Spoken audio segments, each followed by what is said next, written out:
بسم الله الرحمن الرحيم. الحمد لله رب العالمين، والصلاة والسلام على سيد المرسلين وعلى آله وأصحابه أجمعين، أما بعد. فقد قال الله تبارك وتعالى في القرآن المجيد: أعوذ بالله من الشيطان الرجيم، بسم الله الرحمن الرحيم. إن عدة الشهور عند الله 12 شهرا في كتاب الله يوم خلق السماوات والأرض منها 4 حرم. صدق الله مولانا العظيم وصدق رسوله النبي الكريم، ونحن على ذلك لمن الشاهدين والشاكرين، والحمد لله رب العالمين. محترم حضرات، آج اسلامی سال کا پہلا مہینہ اور پہلی تاریخ شروع ہو چکی ہے۔ 1446 سال گزرنے کے بعد 1447واں سال شروع ہو چکا ہے۔ افسوس یہ ہے کہ آج امت مسلمہ اپنی تاریخ کو، اپنی تہذیب کو، اپنی سنسکرتی کو بھی یاد نہیں رکھتی ہے۔ اگر 100 مسلمانوں میں اعلان کیا جائے کہ یہ بتاؤ کہ اسلامی مہینوں کے نام کس کس کے یاد ہیں، تو شاید 5 آدمی اگر کھڑے ہو جائیں اور یہ اعلان کر دے کہ ہمیں، یعنی ہم 5 آدمیوں کو 100 آدمیوں میں سے اسلامی مہینوں کے نام یاد ہیں، تو یہ بہت بڑی بات ہے۔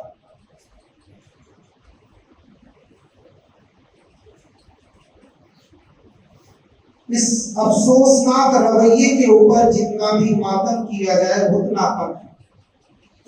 یاد رکھیے، اسلامی کیلنڈر، اسلامی تقویم، اسلامی تاریخوں کو یاد رکھنا فرض کفایہ ہے۔ اگر کسی شہر میں، کسی قصبے میں کوئی ایک بھی جاننے والا اسلامی تاریخ کا نہ ہو تو پورے شہر، پورے قصبے والے گنہگار ہیں۔ تو اس وجہ سے خود بھی اس کا اہتمام کریں کہ اسلامی تاریخوں کو، اسلامی مہینوں کو یاد رکھیں۔ اپنے بچوں کو بھی اس کا اہتمام کرائیں کہ جہاں ان کو انگریزی تاریخیں، انگریزی مہینے ازبر اور ایک سانس میں 12 مہینوں کے نام یاد ہوتے ہیں، تو کم از کم اسلامی مہینوں کے 3 یا 4 سانس میں تو نام یاد ہونے چاہیے۔ اور آج کے زمانے میں کوئی مشکل نہیں ہے، آپ گوگل پر سرچ کریں گے اور صرف یہ ڈالیں گے کہ اسلامی مہینوں کے نام، 12 کے 12 مہینوں کے نام ہندی میں بھی، انگلش میں بھی، اردو میں بھی سامنے آ جائیں گے اور یاد کرنا بڑا آسان ہے۔ لیکن ہماری بدنصیبی ہے کہ ہم لوگ دنیاوی اعتبار سے، معلومات اور جنرل نالج کے اعتبار سے بہت آگے بڑھ جاتے ہیں، لیکن جہاں اسلامی نالج اور اسلامی معلومات کی بات آتی ہے تو وہاں پیٹ پھیر کر کے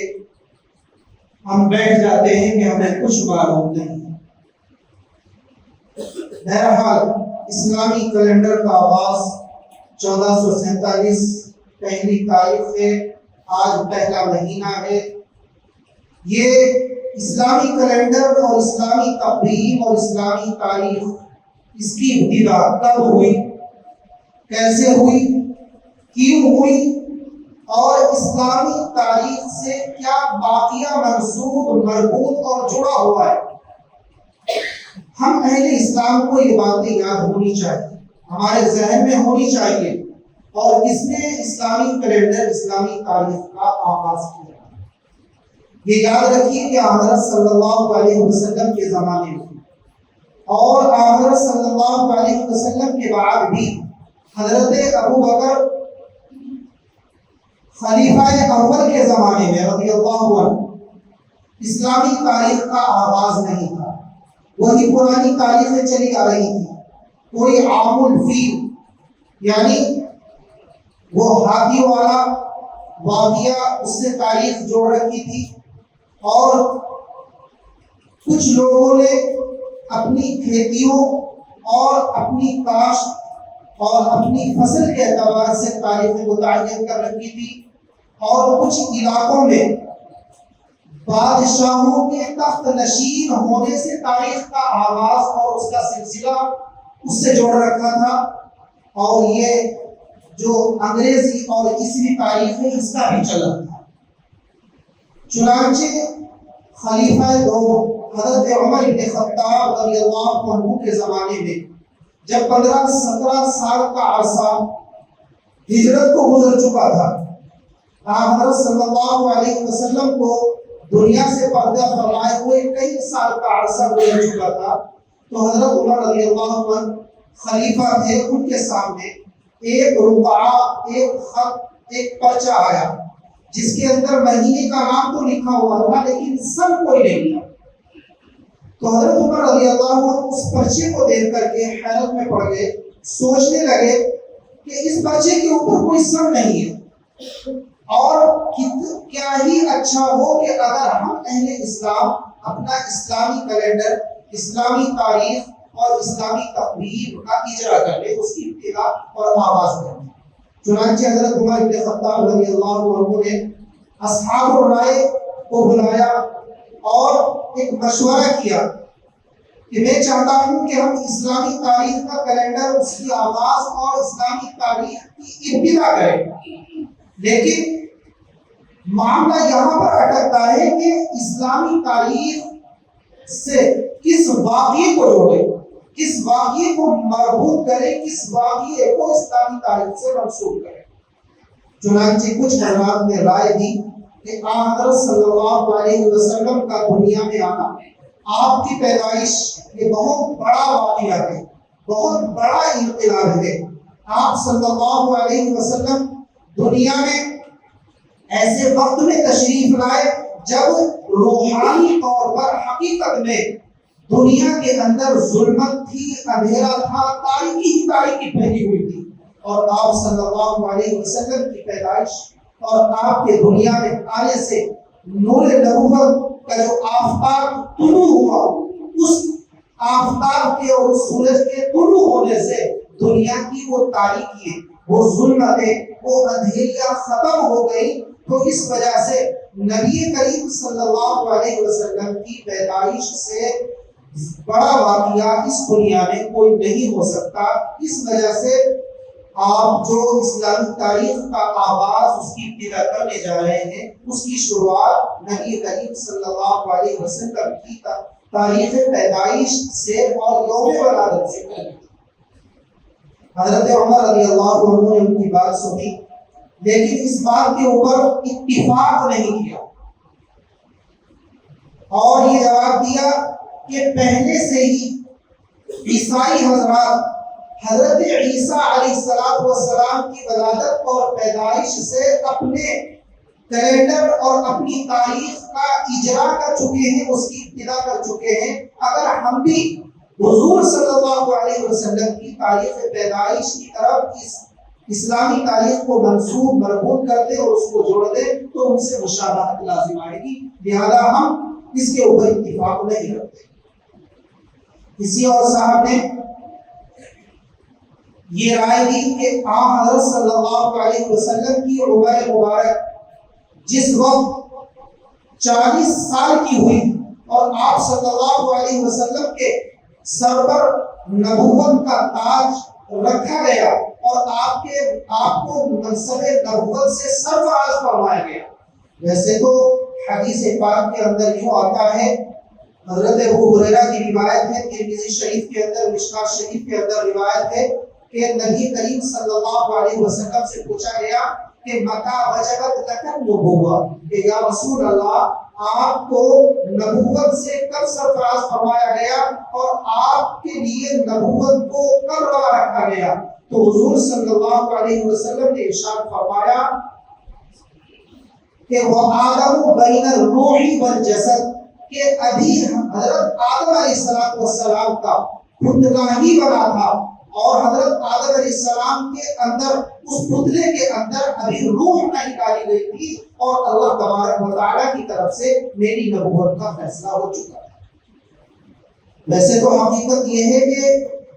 اللہ تبارک و تعالیٰ نے حدیث پاک کے اندر آتا ہے کہ زمین و آسمان بنانے سے 50,000 سال پہلے ہر چیز کا فیصلہ مقدر فرما تھا۔ لوگوں کی تقدیریں لکھ دی تھی، کتنے آدمی آنے ہیں، کتنی عمریں ہونی ہے، وہ دنیا کے اندر نیک وقت ہوں گے یا خوش وقت ہوں گے یا بد وقت ہوں گے، یہ تمام چیزیں اللہ تبارک و تعالیٰ نے تقدیر ازل میں دنیا اور آسمان و زمین کی پیدائش سے 50,000 سال پہلے مقدر فرما دی تھی اور لکھ دی۔ تو اللہ کے نبی صلی اللہ علیہ وسلم کی نبوت کا فیصلہ بھی زمین و آسمان سے 50,000 سال پہلے مقدر فرما دیا تھا۔ تو بہرحال کسی صاحب نے یہ رائے دی کہ اس سے اچھا واقعہ نہیں ہو سکتا کہ حضرت صلی اللہ علیہ وسلم کو جس وقت منصب نبوت کا اعلان فرمایا گیا، حضور صلی اللہ علیہ وسلم کی نبوت کا اعلان فرما کر اور منصب نبوت سے سرفراز فرمایا گیا، اس واقعے کو اور اس دن کو، اس تاریخ کو اسلامی تاریخ کی ابتدا اور شروعات قرار دی۔ حضرت عمر رضی اللہ عنہ نے اس کو بھی نہ کہا کہ نہیں، اس کے اوپر بھی اور اس واقعے کو بھی اسلامی تاریخ کی طرح منسوخ نہیں کریں گے۔ کسی صاحب نے یہ رائے دی کہ جس وقت حضرت صلی اللہ علیہ وسلم دنیا سے پردہ فرما کر آپ کا وصال ہو گیا، اس دن کو اسلامی تاریخ کا آغاز اور شروعات، اس کی ابتدا قرار دی۔ حضرت عمر رضی اللہ عنہ صحابہ کرام میں سے بعض حضرات نے کہا کہ اس طریقے سے ہر سال جب بھی سال شروع ہوگا تو وہ واقعہ جو کہ بڑا ہی غم، بڑا ہی حزن اور رنج و الم میں ڈالنے والا تھا، وہ واقعہ یاد آ جایا کرے گا، تو اس واقعے کو بھی اسلامی تاریخ کی طرف منسوخ نہیں کر سکتے۔ اس کے اوپر بھی کوئی رائے نہیں ہوئی۔ تو بالآخر حضرت علی رضی اللہ عنہ، خلیفہ رابع، چوتھے خلیفہ حضرت علی رضی اللہ عنہ نے ایک رائے دی کہ امیر المؤمنین، میری ایک رائے ہے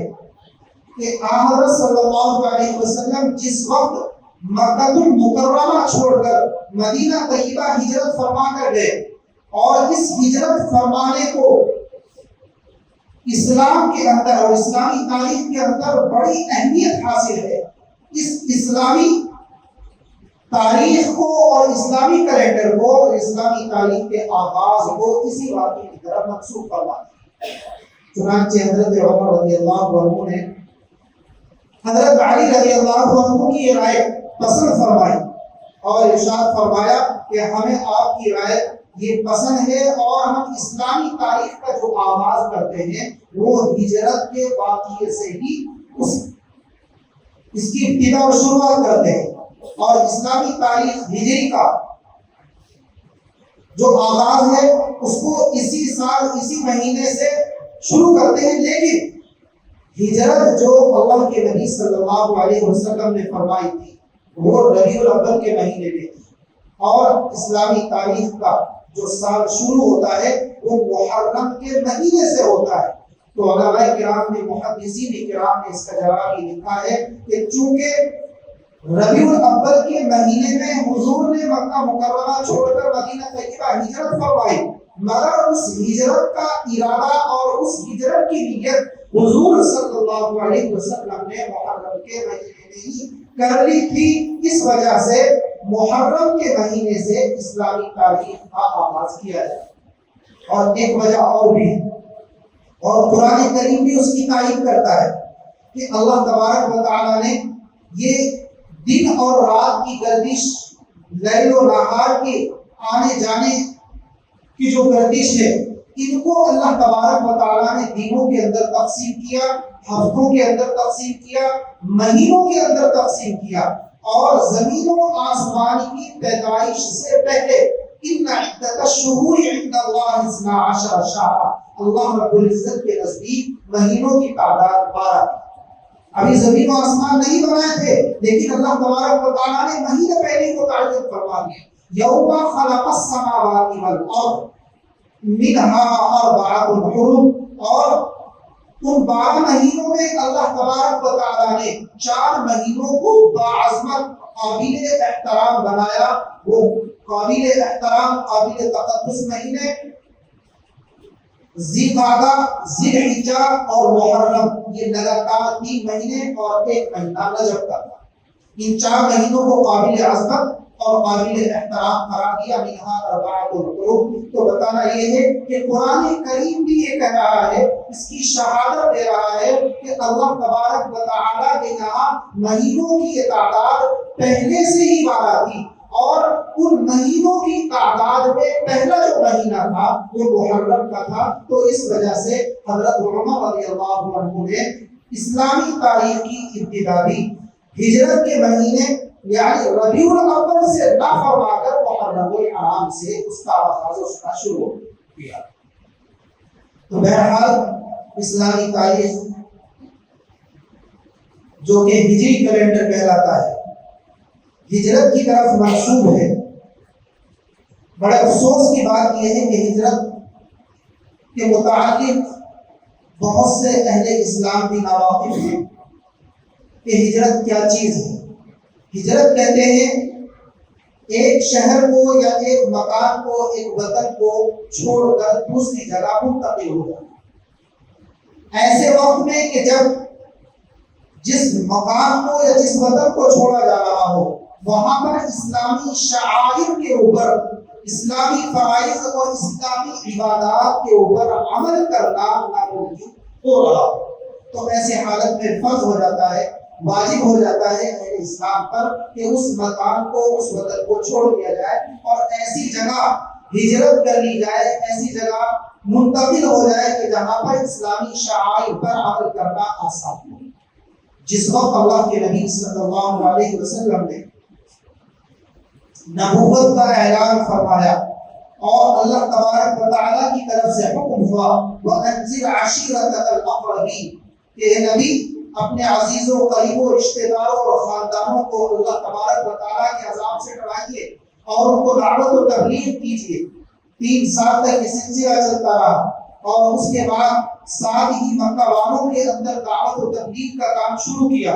اللہ کے نبی صلی اللہ علیہ وسلم نے کھلا یہ بتایا کہ یہ بیت اللہ کہ جو اللہ رب العزت کی وحدانیت کے اوپر حضرت ابراہیم علیہ السلام نے تعمیر کیا تھا، تم نے اس کے اندر 360 بت رکھے ہوئے، یہ بت تمہارے کسی کام کے نہیں، تمہیں کوئی نفع نہیں پہنچا سکتے، کوئی نقصان نہیں پہنچا سکتے، حتیٰ کہ اگر کوئی مکھی ان کے سامنے سے ان کا چڑھاوا اٹھا کر کے لینا چاہے اس کو روکنے کی ان کے اندر طاقت نہیں، تو تم ان کے آگے اپنی جبین نیاز کیوں خم کرتے ہو، اپنا سر تسلیم کیوں جھکاتے ہو؟ تو ان کے سامنے سجدہ کرنا، ان کی عبادت کرنا یہ عبث ہے، بیکار ہے اور اللہ رب العزت کی توہین۔ لہذا ان بتوں کی عبادت چھوڑ کر ایک اللہ رب العزت کی عبادت شروع کر دو اور ایک اللہ رب العزت کی وحدانیت کا اقرار کرو۔ بس یہ کہنا تھا، پورا مکہ آپ صلی اللہ علیہ وسلم کا دشمن ہے، جبکہ حضور صلی اللہ علیہ وسلم کے اخلاق اور آداب اور آپ کا چال چلن مکہ والے قسم کھایا کرتے تھے آپ کی جوانی کی، آپ کی امانت داری کی، آپ کی شرافت کی، آپ کی دیانت داری کی، پورے مکہ والے قسم کھایا کرتے تھے۔ لیکن جس وقت یہ اعلان کیا وہ قسم کھانے والے ہی آپ کے دشمن ہو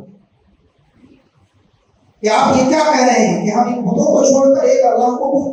پوجنے لگے، ایک اللہ کی عبادت کرنے لگے۔ اور وہ اہل مکہ جو اسلام کے اندر اللہ کے نبی صلی اللہ علیہ وسلم کی دعوت قبول کر چکے تھے اور اسلام میں داخل ہو چکے تھے، مکہ والے ان کے دشمن ہو گئے، ان کے اوپر طرح طرح کے ظلم و تشدد کرنے لگے، ظلم و ستم کا ان کو نشانہ بنانے لگے، ان کا عبادت کرنا اور اللہ رب العزت کے سامنے جھکنا مشکل ہو گیا، حرم شریف میں ان کو اللہ کی عبادت کرنا مشکل ہو گیا۔ کوئی ظلم ایسا نہیں تھا جو مکہ والے مسلمانوں کے خلاف نہیں کرتے تھے۔ بالآخر اللہ کے نبی صلی اللہ علیہ وسلم کی اجازت سے اہل اسلام نے ہجرت کرنے کا ارادہ فرمایا اور ہجرت کی اجازت مانگی کہ یا رسول اللہ، مکہ کے اندر ہمارا رہنا دشوار ہو گیا، ہمارا اللہ رب العزت کی عبادت کرنا ناممکن ہو گیا ہے، ہمیں ہر طرح سے پریشان کیا جا رہا ہے، تو یا رسول اللہ ہمیں اجازت دیں، ہم مکہ چھوڑ دیں۔ میرے دوستو، کہنا بڑا آسان ہے،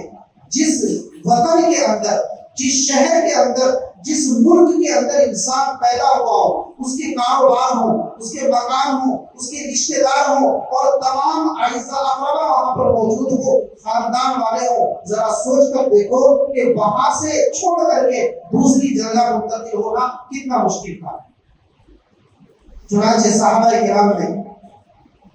جب یہ بات حضور صلی اللہ علیہ وسلم کے سامنے رکھی تو حضور نے اجازت دی، اور حبشہ ایک ملک تھا، اس وقت اس کا نام حبشہ، اس وقت اس کا نام ایتھوپیا ہے۔ عیسائی وہاں پر بادشاہ تھی نجاشی، اس بادشاہ کا لقب ہوا کرتا تھا۔ اس کے متعلق سنتے آ رہے تھے کہ بڑا رحم دل ہے، بڑا نیک دل انسان ہے، بڑا شریف ہے، اور مسلمانوں کے حق میں بہت نرم رویہ رکھتا ہے۔ 12 حضرات میں 11 مرد اور 4 عورتیں، 15 حضرات سب سے پہلے ہجرت فرما کر، جن میں حضرت عثمان غنی رضی اللہ عنہ اور ان کی بیوی حضرت رقیہ رضی اللہ عنہ حضور صلی اللہ علیہ وسلم کی صاحبزادی بھی موجود تھی، حبشہ میں ہجرت فرما۔ اور اس کے بعد 72 مرد اور کچھ عورتیں دوبارہ سے ہجرت فرما کر پھر گئے، کئی سال وہاں پر رہے، لیکن جو لوگ یہاں پر رہ گئے تھے ان کو مکہ والے بڑے پریشان کر رہے تھے۔ اور ایک روز دارالندوا جو کہ مکہ مکرمہ کے کافروں کا پنچایت گھر تھا، اس کے اندر میٹنگ بلائی، مکہ کے ہر قبیلے، ہر خاندان اور ہر بڑے سردار کو اس کے اندر مدعو کیا گیا، بلایا گیا،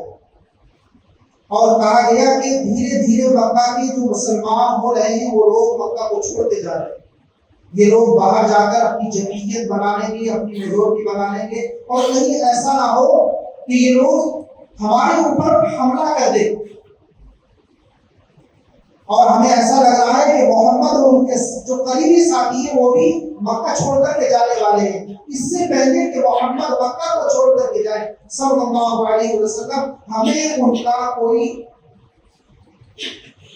ان کا قضا اور ان کا کام تمام کر دینا چاہیے۔ چنانچہ اس مجلس کے اندر اور اس مشورے کے اندر، اس پنچایت میں دارالندوا میں شیطان بھی، ابلیس لعین بھی کمبل اوڑھ کر کے بیٹھا ہوا تھا، بوڑھے کی شکل میں۔ مکہ کے جو سرداران تھے انہوں نے پوچھا کہ آپ کون ہیں، کہاں سے؟ کہا کہ میں شیخ نجدی ہوں، عرب کا ہی رہنے والا ہوں، اور مجھے پتا چلا کہ آپ محمد کے خلاف کوئی مشورہ کر رہے ہیں، تو میں نے سوچا کہ میں بھی اپنی ناقص رائے تمہارے سامنے پیش کروں، ہو سکتا ہے کوئی اچھی رائے دے دیں۔ چنانچہ ایک کافر نے یہ رائے دی کہ محمد کو مکہ سے بدر کر دیا جائے، شہر بدر کر دیا جائے، ضلع بدر کر دیا جائے، مکہ سے باہر نکال دو۔ لیکن وہ شیخ نجدی ابلیس لعین کہنے لگا کہ اگر تم نے محمد کو مکے سے باہر نکال دیا، یہ جنگل میں ریگستان میں ڈیرا ڈالے گا اور وہاں آنے جانے والوں کو اپنی باتیں سنائے گا، اور محمد کی باتوں کے اندر بڑی تاثیر ہے، جو بھی اس کی باتوں کو سنتا ہے وہ اسی کا ہو جاتا ہے، اس کی میجورٹی ہو جائے گی، ایسا نہ کرنا۔ اس رائے کے اوپر اتفاق نہیں ہوا۔ دوسرے ایک صاحب نے اور رائے دی، کہا کہ اچھا ایسا کرو، ان کو کسی کوٹری کے اندر قید کر دیا جائے، اور کوٹری کے اندر قید کر کے ایک تھوڑا سا روشن دان کھولو اور کھانے پینے کا سامان اس میں دیتے رہو، کسی سے ملنا جلنا نہ۔ لیکن اسی شیخ نجدی نے پھر اعتراض کیا کہ مکہ کے اندر جو ان کے رشتے دار ہیں وہ اس طرح ان کو قید ہونے پر کسی بھی طرح آمادہ نہیں ہوں گے، اور وہ ان کو کھول دے، وہ ان کی مدد کے لیے آ جائیں گے۔ اس کے اوپر بھی کوئی رائے نہیں بن سکی۔ بالآخر ابو جہل اس امت کا فرعون، اس نے رائے دی کہ میری رائے یہ ہے کہ مکہ میں بھائی معاہدہ کر لو، اس کا وجہ ہے کہ میری رائے یہ ہے کہ مکہ میں جتنے بھی خاندان ہیں، جتنے بھی قبیلے ہیں، ان میں سے ایک ایک آدمی کو منتخب کیا جائے اور رات کو محمد کے گھر پر دھاوا بول دیا جائے، یک بار کی وہ سارے کے سارے جو سرداران ہوں گے وہ محمد کے اوپر تلواروں سے وار کرے اور ان کو ختم کر دیا جائے۔ نعوذ باللہ من ذلک۔ جب ابو جہل نے یہ رائے پیش کی تو شیطان لعین جو اس مجلس میں بوڑھے کی شکل میں بیٹھا ہوا تھا بہت اچھلا، خوشی کے مارے خوب اچھل کود کرنے لگا اور یہ کہنے لگا کہ یہ رائے بالکل صحیح ہے اور اس کے اوپر عمل کر لو، کیونکہ مکہ کے اندر اتنے قبیلے ہیں، اتنے خاندان ہیں، اتنی برادری ہیں کہ محمد اور اس کے رشتہ دار والے ان سے دشمنی نہیں مول لے سکتے اور ان کا مقابلہ نہیں کر سکتے، اور اگر زیادہ چوک اور چلاکی تو تمام سرداران جو محمد کے قتل میں شریک ہوں گے وہ سب مل کر کے دیت ادا کر دیں گے، ان کے پیسے ادا کر دیں گے۔ چنانچہ وہ رات کو مشورہ ہوا اور نبی کریم صلی اللہ علیہ وسلم کے گھر کے سامنے تمام سرداران جمع ہو گئے، تلواریں لے کر کے لائن بنا کر کے کھڑے ہو گئے اور حضور صلی اللہ علیہ وسلم اندر گھر میں تشریف فرمائے، آرام فرمائے۔ لیکن اللہ تبارک و تعالیٰ نے اس پورے واقعے کی خبر حضور کو فرما دی حضرت جبرائیل علیہ السلام کے ذریعے۔ قرآن کریم بتاتا ہے کہ وَيَقُولُ بِكَ الَّذِينَ كَفَرُوا لِيُثْبِتُوكَ أَوْ يَقْتُلُوكَ أَوْ يُخْرِجُوكَ، کہ وہ وقت یاد کرو جب کفار مکہ تمہارے خلاف خفیہ تدبیریں کر رہے تھے، کس چیز کی؟ کہ تمہیں شہر بدر کر دیا جائے، اور یا قلوب یا تمہیں قتل کر دیا جائے، یا تمہیں کسی کوٹری کے اندر قید کر دیا جائے۔ وَيَمْكُرُونَ وَيَمْكُرُ اللَّهُ وَاللَّهُ خَيْرُ الْمَاكِرِينَ۔ ادھر تو کفار مکہ خفیہ تدبیریں کر رہے تھے، ادھر اللہ تبارک و تعالیٰ خفیہ تدبیر کر رہا تھا، وَاللَّهُ خَيْرُ الْمَاكِرِينَ، اور اللہ تبارک و تعالیٰ خفیہ تدبیر، بہترین خفیہ تدبیر کرنے والا۔ یہ قرآن کریم کی اس واقعے کی طرف اشارہ ہے۔ تو اللہ کے نبی صلی اللہ علیہ وسلم جب رات کا وہ وقت آیا کہ جس وقت تہجد کے وقت حضور باہر نکلا کرتے تھے اور حرم شریف میں جا کر عبادت کیا کرتے تھے، حضرت علی کو اپنے بستر پر لٹا کر اور ان کو یہ حکم دیا کہ میرے پاس مکہ کے لوگوں کی کچھ امانتیں ہیں، وہ امانتیں تم ان کے سپرد کر کے مدینہ طیبہ میں مجھ سے آ کر کے ملاقات کر لینا، اس سے پہ کے نہیں آنا جب تک یہ امانتیں ان کے سپرد نہ کر دی جائے، ان کو سونپ نہ دیا۔ چنانچہ حضور اپنے گھر سے نکلے اور اللہ تبارک و تعالیٰ نے ان کافروں کے آنکھوں پر ایسا پردہ ڈال دیا کہ حضور ان کے سامنے سے نکلے لیکن وہ حضور کو نہیں دیکھ سکے، اور 3 دن تک پھر غار ثور میں رکے اور وہاں سے پھر حضور صلی اللہ علیہ وسلم مدینہ طیبہ ہجرت فرما گئے۔ تو یہ واقعہ میرے دوستوں اگر آپ چاہیں گے یوٹیوب پر بھی ہوگا، گوگل پر بھی ہوگا، اور کتابوں کے اندر اسلامی تاریخ کی کتابیں ان کے اندر بڑی تفصیل کے ساتھ ہے۔ ویسے تو یہ بڑا لمبا واقعہ ہے اور ہر صحابی کی ہجرت کا جو واقعہ ہے مستقل ایک واقعہ ہے، بڑی لمبی فرصت اور وقت درکار ہے، مختصر طور پر اس کی طرف اشارہ کر دیا۔ تو آج جو اسلامی تاریخ کا آغاز ہو رہا ہے، آج جو اسلامی تاریخ اور اسلامی کیلنڈر کا پہلا مہینہ ہے، یہ تاریخ اسی واقعے کی طرف مبسول ہے۔ اللہ تبارک و تعالیٰ ہم سبھی کو اسلامی تاریخ سے واقفیت عطا فرمائے اور اسلامی رواجوں اور روایتوں کے اوپر عمل کرنے کی توفیق عطا فرمائے۔ جو رسول میں دیتے ہیں اس کو